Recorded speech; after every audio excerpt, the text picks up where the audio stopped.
আসসালামু আলাইকুম রহমতুল্লাহ বরকাতুহু। সম্মানিত ভিউয়ার্স, দেখতে পাচ্ছেন আমার হাতে এই একটা কোয়েল পাখি। এটার উজানটাও আমি আপনাদেরকে দেখাই।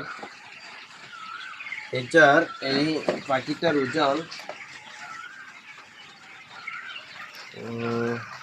160 গ্রাম।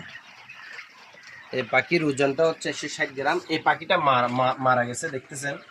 আসলে এই পাখিটা মারা যাওয়ার কারণ হচ্ছে এখন একটা ডিম পাড়ছে, ডিমটার সাইজ একটু বড়। এই ডিমটা আমি নিলাম, এটা সাইজ একটু অনেকটা বড় ডিম। তো আমি পরামর্শ নেওয়ার জন্য, আসলে সবার থেকে নেওয়ার জন্য, এখানে দেখতেছি রক্তাক্ত হয়ে গেছে। এই পাখিটার পাছা একদম রক্তাক্ত হয়ে গেছে। হয়তো ডিমটা বড়, ওনার পাততে কষ্ট হয়েছে, সেজন্য এই পাখিটা মারা গেছে, এরকম একটা ধারণা আমার। তো আসলে এই ধরনের হয়ে থাকে। কিছুদিন আগে একটা দেখলাম, আমি একটু কিছু লক্ষ্য করি নাই, এখন এই জিনিসটা লক্ষ্য করতেছি যে পাখিটা আসলে দেখেন অনেক একটা 160 গ্রামের একটা ওজন, অনেক বড় একটা পাখি, যেটা আসলে অনেকদিন 4-5 মাস পর্যন্ত ডিম দিচ্ছে।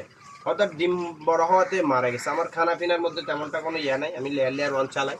মাঝে মধ্যে ওদেরকে একটু ফিড খাওয়াই, মানে লেয়ার 1-এর সাথে ফিড মিশ্রিত করে খানা দিই।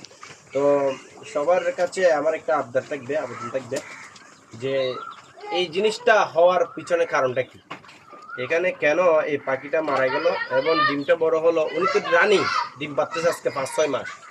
5-6 মাস ডিম পাড়ার মধ্যেও উনি বড় ডিম দিল, তাতে পাখিটা মারা যাওয়ার মুহূর্তটা, কারণটা আমি বুঝতে পারতেছি না। তো আমাকে একটা ভালো একটা পরামর্শ দিবেন যে এই পাখিটা মারা যাওয়া এবং ডিম বড় হওয়া, আসলে আমার মাথায় এটা আসতেছে না কেমনে কি হলো। তো সকলে তো অনেকেই, সবাই খামারি, এ, আপনারা জানেন কারণটা কি। আমার এটা এরকম যদি অন্য পাখির মধ্যে হয়ে থাকে, তাহলে এগুলো আমার রানিং ডিম পাড়া, এগুলোর মধ্যে হয়ে থাকে, তাহলে তো আমার ব্যবসাটা লাটে উঠবে।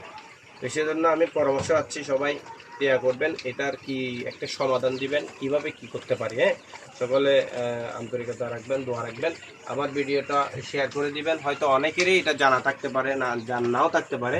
আমার এই ভিডিওটার মাধ্যমে সকলে জানতে পারবে, আমিও জানতে পারবো ইনশাল্লাহ। তো আমাকে জানার জন্য যারা কয়েল খামারি পুরাতন, সকলের কাছে আমি পরামর্শ চাচ্ছি। আসসালামু আলাইকুম ওয়া রাহমাতুল্লাহি তাআলা ওয়া বারাকাতুহু।